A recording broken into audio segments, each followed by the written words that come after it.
Hello everyone, welcome back to this channel. मेरा नाम है अमरदीप और मैं रहता हूं ऑस्ट्रेलिया के एक शहर एडिलेड में and you are watching click to life.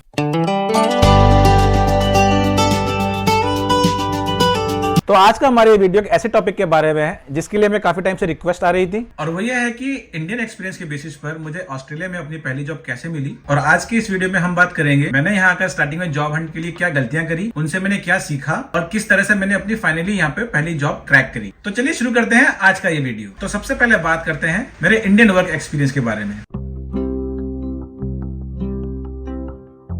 India में मैं पिछले 16 साल से एक गवर्नमेंट कंपनी में पावर सेक्टर में काम करता था। जो मेरी लास्ट पोजीशन थी वो as a head of department थी। तो मेरे पास इंडिया का 16 साल का पावर सेक्टर का एक्सपीरियंस था और वह एक्सपीरियंस लेके मैं ऑस्ट्रेलिया आया। जब मैं ऑस्ट्रेलिया आया था ऑनेस्टली काफी कॉन्फिडेंट था। मेरे पास 16 साल का ओवरसीज एक्सपीरियंस था, काफी अच्छे प्रोजेक्ट्स थे, लीडरशिप रोल था। सो नेचुरली मुझे लग रहा था कि जॉब आज नहीं तो कल मुझे मिल ही जाएगी, जैसा कि हर माइग्रेंट सोचता है। मैंने भी वही सोचा, लेकिन मुझे नहीं पता था कि मेरी जॉब हंट की जर्नी मेरे स्किल्स और एक्सपीरियंस से ज्यादा मेरा पेशेंस और मेरा माइंडसेट टेस्ट करने वाली थी। इनिशियली जब मैंने जॉब्स के लिए अप्लाई करना शुरू किया तो मैंने मेनली seek.com और लिंक्डइन पर ही अप्लाई किया, क्योंकि ऑस्ट्रेलिया में ये दो ही मेजर रिसोर्सेज हैं जो कि आपको जॉब हंट में काफी मदद करते हैं। क्योंकि मुझे पता था कि मुझे बहुत जल्द ही ऑस्ट्रेलिया जाके जॉब हंट शुरू करना है, तो मैंने पहले ही अपने लिंक्डइन के ऊपर काम करना शुरू कर दिया था। लिंक्डइन एक आपकी डिजिटल आइडेंटिटी होती है और लिंक्डइन पे आप अपने आप को जितना अच्छे से एक्सप्रेस कर पाए उतना ही बेटर होता है, क्योंकि यहाँ पे काफी रिक्रूटर्स होते हैं जो आपको लिंक्डइन पे सर्च करते हैं। जब मैं इंडिया से अपने लिंक्डइन पे काम करना शुरू किया तो उसी टाइम पे मुझे पता चला कि यहाँ कुछ ऐसे सर्टिफिकेशन है जो काफी वैल्यू की जाते हैं एम्प्लॉयर्स के बीच में। तो मैंने इंडिया से ही अपने कुछ सर्टिफिकेशन शुरू कर दिए थे, जैसे कि Prince2, PMP। ये मैंने इंडिया से ही कर लिए थे क्योंकि जो मुझे पता था कि ये ऑस्ट्रेलिया में आके मुझे हेल्प जरूर करेंगे अपनी जॉब हंट में।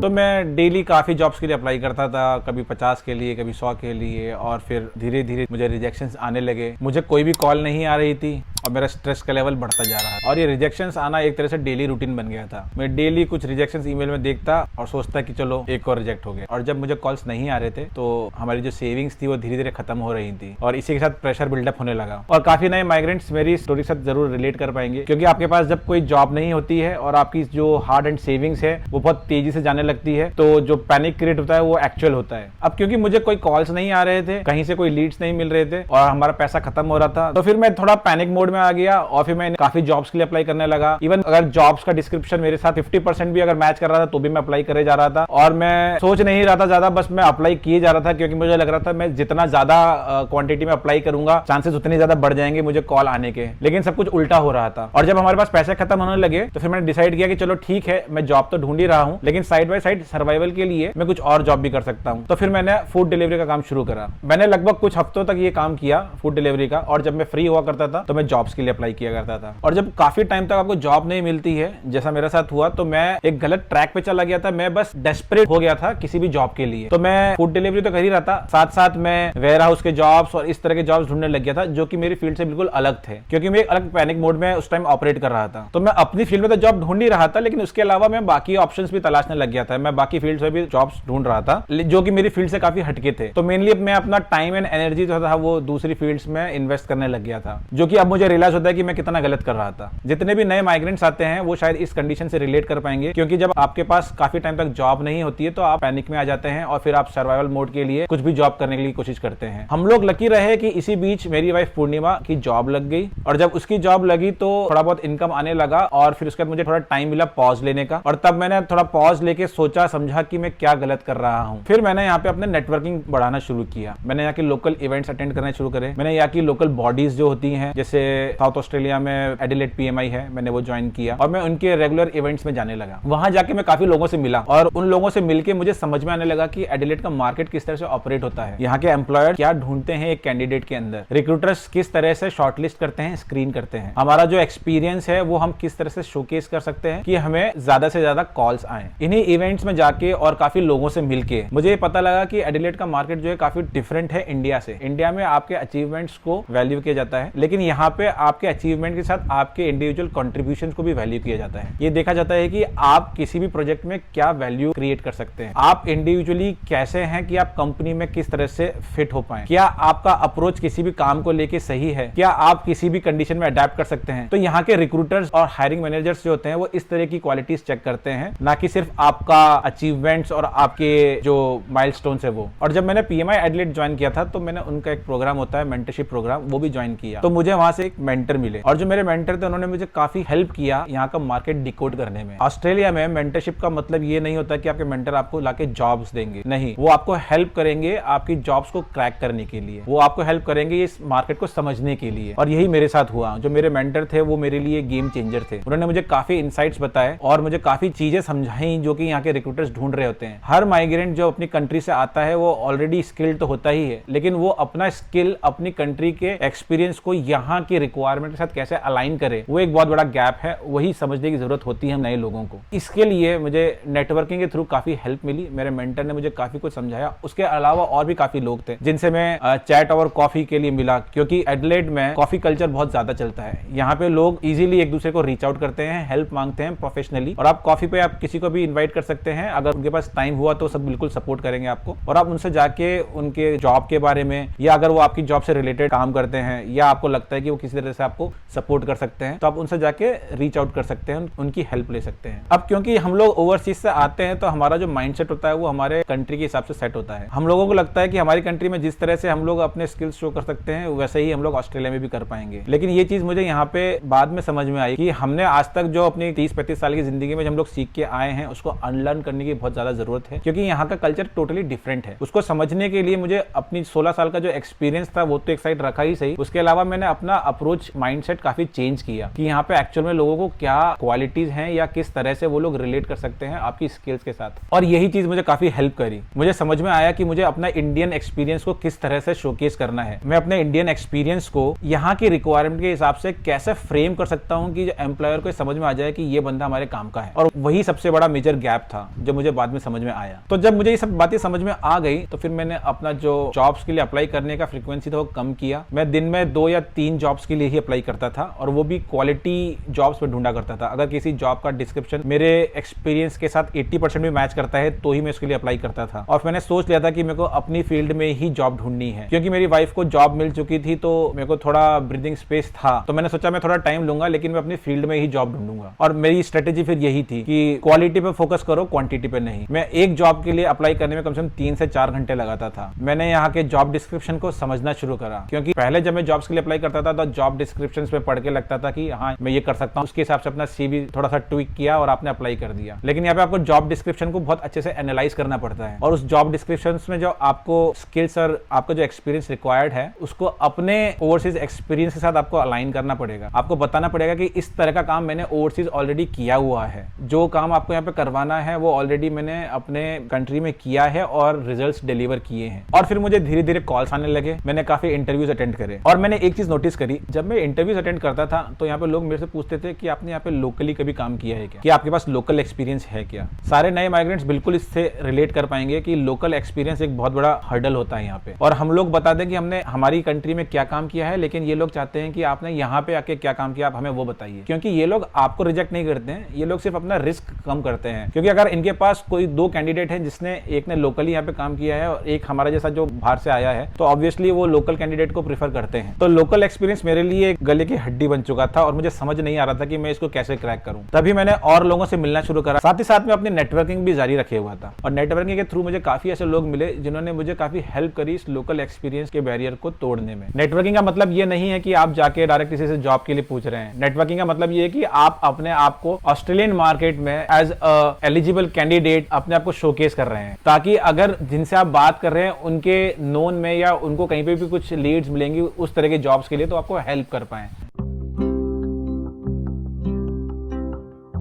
उन्होंने मुझे समझाया कि लोकल एक्सपीरियंस की जगह आप अपना जो ओवरसीज एक्सपीरियंस है उसको आप अलाइन करिए ऑस्ट्रेलियन कल्चर के साथ, ऑस्ट्रेलियन स्टैंडर्ड्स के साथ। और ये चीज मैंने फिर धीरे धीरे अपने जॉब एप्लीकेशंस में, अपने इंटरव्यूज में अप्लाई करना शुरू किया। मैं अपने इंटरव्यूज में अपने इंडियन एक्सपीरियंस को ऑस्ट्रेलियन कल्चर के साथ और यहाँ के स्टैंडर्ड्स के साथ अलाइन करना शुरू किया। फिर मैंने अपने इंडियन एक्सपीरियंस के बेसिस पे यहाँ के ऑस्ट्रेलियन स्टैंडर्ड, कल्चर और यहाँ के वर्क एथिक्स को समझना शुरू करा। लोकल एक्सपीरियंस के मिथ को क्रैक करने का एक ही तरीका है कि आप अपने ओवरसीज एक्सपीरियंस को इस तरह से अलाइन करिए कि वो यहाँ के ऑस्ट्रेलियन स्टैंडर्ड से मैच कर जाए, और यही मैंने करना शुरू किया। मैं अपने इंटरव्यूज में अपने एक्सपीरियंसेस को ऑस्ट्रेलियन वर्क कल्चर के साथ अलाइन किया करता था, और फिर धीरे धीरे मुझे इंटरव्यूज में स्टेज 1 से स्टेज 2 तक के कॉल आने लगे, और मुझे धीरे धीरे समझ में आने लगा कि यहाँ के एम्प्लॉयर्स को एक्चुअली में चाहिए क्या। इंटरव्यूज जब मैं फेस करता था तो मैं एम्प्लॉयर्स को रीड करने की कोशिश किया करता था कि एम्प्लॉयर्स मेरे जवाब सुन के खुश हैं या उनको समझ में आ रहा है कि नहीं आ रहा, मैं क्या कहना चाह रहा हूँ, या वो किस तरह से मेरे आंसर्स को परसीव कर रहे हैं। और एक और बात, मैं बिल्कुल मेक श्योर करता था कि भले से मुझे रिजेक्शन मिल जाए लेकिन मैं अपना फीडबैक जरूर लूं।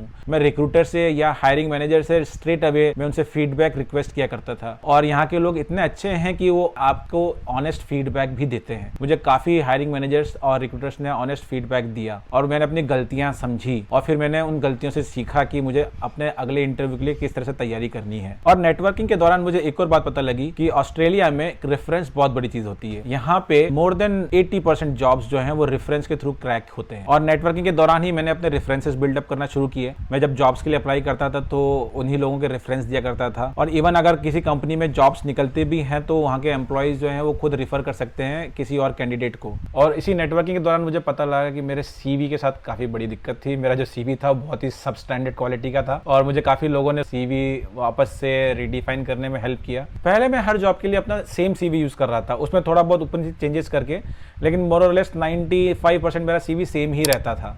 तो ये सबसे बड़ी मिस्टेक मैं कर रहा था। और साथ ही साथ यहाँ पे ऑस्ट्रेलिया में कवर लेटर बहुत इंपॉर्टेंट होता है, तो उस कवर लेटर के ऊपर भी मैं ज्यादा ध्यान नहीं दे रहा था, वो भी मेरा एक ही टाइप का कवर लेटर हुआ करता था। फिर मुझे बाद में समझ में आया कि मुझको हर जॉब के साथ अपने सीवी को काफी चेंज करने की जरूरत है, और हर जॉब के साथ अपने कवर लेटर को काफी चेंज करने की जरूरत है। फिर मैं सेलेक्टिवली अपनी जॉब्स चूज करने लगा, और सेलेक्टिवली उसके हिसाब से अपना सीवी मॉडिफाई करने लगा।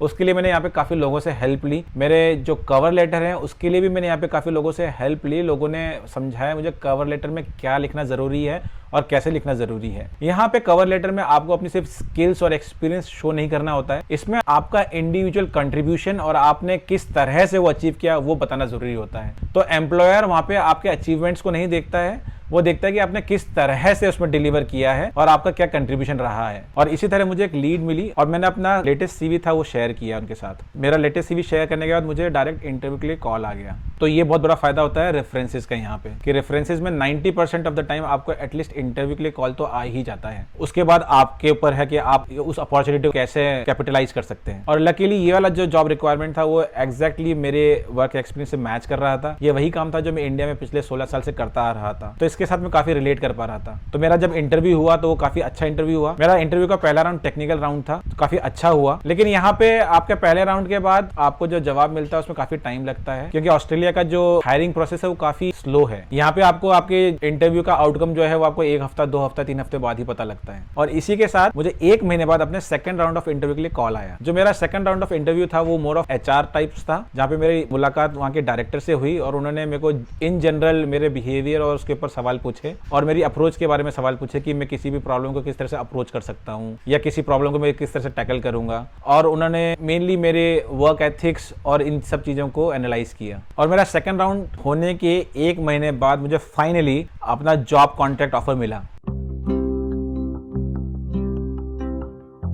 एक और चीज जो यहाँ पे बहुत ज्यादा यूज होती है वो होता है स्टार फॉर्मेट, जो मुझे बाद में पता लगा कि आप किसी भी अचीवमेंट को अगर आप डिस्क्राइब कर रहे हैं अपने कवर लेटर में तो उसको आप स्टार फॉर्मेट में कीजिए। स्टार फॉर्मेट का मतलब होता है सिचुएशन, टास्क, एक्शन, रिजल्ट। तो अगर आपने अपने कवर लेटर में आपका कोई भी अचीवमेंट बताया है तो उसको आप 4 पार्ट में डिवाइड करिए। पहले सिचुएशन बताइए क्या प्रॉब्लम थी, उसके बाद अपना टास्क बताइए कि आपको क्या टास्क दिया गया या आपने प्रोएक्टिवली कोई टास्क लिया, उसके बाद आपने क्या एक्शंस लिए उस टास्क को कंप्लीट करने के लिए, या क्या आपने क्या प्लानिंग की उस टास्क को कंप्लीट करने के लिए, और फाइनली उसका रिजल्ट क्या रहा कि आपने अपने एक्शंस के थ्रू कुछ इंप्रूवमेंट प्रूव किया। फॉर एग्जांपल कि आपने किसी प्रोसेस में कुछ एफिशिएंसी इंप्रूवमेंट लेके आए, या किसी प्रॉब्लम को आपने बहुत जल्दी सॉल्व कर दिया, या आपने कहीं पे टाइम बचाया बहुत ज्यादा, या आपने कंपनी का पैसा बचाया बहुत ज्यादा। तो इस तरह से आप अपने अचीवमेंट्स को 4 पार्ट में डिवाइड करके बता सकते हैं। ये मुझे काफी टाइम बाद पता लगा और फिर उसके हिसाब से मैं अपने कवर लेटर्स मॉडिफाई करने शुरू किए। इवन मैं ये कहूंगा कि स्टार फॉर्मेट जो है आपके सिर्फ कवर लेटर में ही नहीं, आपके इंटरव्यूज में भी आप यूज कर सकते हैं। जब आपसे पर्सनल इंटरव्यू में क्वेश्चंस किए जाते हैं, आपको अपनी स्किल्स शोकेस करनी होती हैं, उस टाइम पे आप स्टार फॉर्मेट के यूज करके उनको एक अच्छी स्टोरी लाइन के साथ अपना अचीवमेंट समझा सकते हैं। और इस बात के साथ सभी एग्री करेंगे कि स्टोरी सुनना किसे नहीं पसंद, इसी तरह रिक्रूटर्स और एम्प्लॉयर्स को भी पसंद है। तो अगर आप अपने अचीवमेंट्स को एक अच्छी स्टोरी लाइन में और अपने आउटकम के साथ आप उनको समझा पाएं, तो वो उस चीज को बहुत जल्दी समझेंगे और आपकी स्किल्स को जो है अप्रिशिएट करेंगे। तो फाइनली 2 महीने बाद जब मेरे हाथ में ऑफर लेटर आया तो मुझे रियलाइज हुआ कि मेरा जो पिछले 8 महीने का जर्नी था उसमें मैंने क्या क्या सीखा। मतलब कहाँ एक पॉइंट पे मैं फूड डिलीवरी कर रहा था और मैं वेयर हाउस में काम करने के लिए तैयार था, लेकिन आपको नहीं पता कि किस्मत ने आपके लिए क्या सोच रखा है। मेरे को अपनी ही फील्ड में जॉब मिली और जो मेरा 16 साल का एक्सपीरियंस था वो भी वेस्ट नहीं गया। जो मैं काम करता था वही काम मुझे यहाँ मिला, और बल्कि यहाँ पे थोड़ा और अच्छा रोल मुझे मिल गया, जिससे मुझे और ज्यादा एक्सपोजर मिला। तो मैं यही कहूंगा कि मेरे एक्सपीरियंस से यहाँ का जो जॉब रिक्रूटमेंट प्रोसेस है वो काफी टाइम टेकिंग है और मेनली आपके पेशेंस को टेस्ट करता है। तो जॉब यहाँ पे आपको आज नहीं तो कल मिल ही जाएगी। कुछ लोगों को जल्दी मिलती है, कुछ लोगों को थोड़ा टाइम लगता है, लेकिन मेनली है आप कितना पेशेंट रह सकते हैं उसको लेके, और आप अपनी गलतियों से किस तरह से जल्दी से सीखते हैं। क्योंकि मैंने अपनी जर्नी में काफी कुछ सीखा और काफी ऐसी गलतियां जो मैं स्टार्टिंग में कर रहा था, उन गलतियों को मैंने रेक्टिफाई किया, इंप्रूव करा, तभी जाके मुझे रिजल्ट्स मिले। तो मैं आपसे एक ऐसा सवाल पूछना चाहूंगा जो यहाँ पे मेरे मेंटर ने मुझसे पूछा था और जो मुझे लगता है कि काफी रिलेटेबल सवाल है, जो हर किसी को एनालाइज करना चाहिए अपने बारे में। उन्होंने मुझसे पूछा था कि ऐसी क्या 3 क्वालिटीज हैं जो आपको लगता है कि बहुत जरूरी है to be successful in your this journey of finding a first job in Australia. तो मैंने उनसे कहा था कि वो 3 चीजें जो बहुत जरूरी हैं यहाँ पे आपकी इस जर्नी में आपको सक्सेसफुल होने के लिए, वो है पेशेंस। क्योंकि यहाँ का मार्केट बहुत स्लो है तो आपको टाइम लगेगा, तो आपको पेशेंस रखना ही पड़ेगा। यहाँ का प्रोसेस ऐसा नहीं कि आपने आज अप्लाई किया तो कल रिजेक्शन या कल अप्रूवल आ जाएगा या 1 हफ्ते में आ जाएगा। यहाँ पे कई बार 2-2, 3-3 महीने बाद भी आपको रीच आउट करते हैं, आपको रिवर्ट बैक करते हैं। जब मुझे अपना जॉब मिला था किसी के रेफरेंस के थ्रू, तो मुझे अपना CV शेयर करने के 2 महीने बाद कॉल आया था इंटरव्यू के लिए। तो यू नेवर नो। दूसरा पॉइंट है रेजिलियंस, क्योंकि यहाँ पे आपको स्टार्टिंग से ही रिजेक्शंस काफी मिलेंगे, लेकिन उन रिजेक्शंस से आपको सीखना है। मैंने अपने यहाँ के सारे हायरिंग मैनेजर्स से फीडबैक्स लिए थे और उन फीडबैक्स को मैंने यूज करा अपने नेक्स्ट इंटरव्यू के लिए या अपनी जॉब एप्लीकेशन के लिए। तो इसलिए रेजिलियंस बहुत जरूरी है। और तीसरा है फेथ। तो आपको बस वो मोमेंट याद करना है जब आपने डिसीजन लिया था कि हमें यहाँ क्यों आना है, तो अपने उस डिसीजन पर फेथ होना बहुत जरूरी है और वही फेथ है जो आपको आगे तक लेके जाएगा। साउथ ऑस्ट्रेलियन गवर्नमेंट नए इमिग्रेंट्स को लेके काफी प्रोएक्टिव रहती है, वो आपकी काफी हेल्प करती है आपकी जॉब्स ढूंढने में। यहाँ पे ये लोग रेगुलर इवेंट्स करवाते हैं, जहाँ पे इवेंट होता है welcome to SA for new migrant, जहाँ पे नए माइग्रेंट्स आते हैं और वो यहाँ के रिक्रूटर्स और यहाँ की काफी प्रोफेशनल बॉडीज के लोगों से मिलते हैं और नेटवर्किंग का एक बहुत अच्छा मौका मिलता है। ऐसा ही इवेंट मैंने भी जब मैं यहाँ पे आया था अटेंड किया था, जब मेरे पास जॉब नहीं थी। और अभी कुछ हफ्ते पहले उस इवेंट में मुझे दोबारा से इनवाइट किया गया, क्योंकि अब मेरे पास एक स्टेबल जॉब है यहाँ पे, तो मुझे वहाँ पे एज ए गेस्ट स्पीकर बुलाया गया। तो वहाँ पे जितने नए माइग्रेंट्स आए थे वहाँ पे उन लोगों से मिला मैं, और मुझे जानकर बड़ी खुशी हुई। उनमें से काफी तो हमारे क्लिक टू लाइफ फैमिली के सब्सक्राइबर्स भी थे। आई होप आज का ये वीडियो आपको यूजफुल लगा हो, और आपको अगर ये वीडियो पसंद आया तो प्लीज शेयर करें, सब्सक्राइब करें। मैं आपसे मिलूंगा अपने नेक्स्ट वीडियो में एक ऐसे ही अमेजिंग टॉपिक के साथ। तब तक के लिए stay safe, stay healthy, bye. हम आपको मिलेंगे अपने अगले वीडियो में, तब तक के लिए stay safe, stay healthy, bye.